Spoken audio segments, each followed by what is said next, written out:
Nagpapaalat ang PNP ng mahigit 52,000 pulis sa iba't ibang bahagi ng bansa ngayong Semana Santa. Ide-deploy ang mga pulis mula March 25 hanggang 31 sa mga simbahan, tourist spots, pasyalan, terminal, paliparan at pantalan. Maglalagay rin ang Police Assistance Desk sa mga nabanggit na lugar.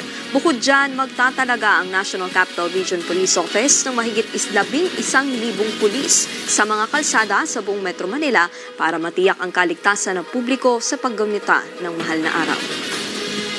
Walang Pilipinong nadamay sa malagim na pag-atake sa isang concert sa Moscow, Russia. Kinumpirma yan ni Department of Migrant Workers Officer in Charge, Hans Leo Kakdak.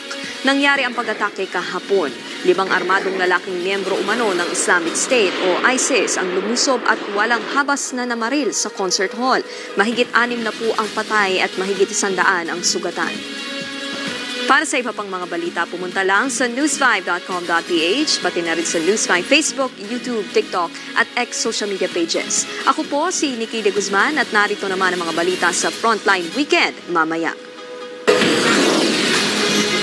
Lalaking nagwala at nahulihan ng iligal na droga sa BGC Taguig, arestado.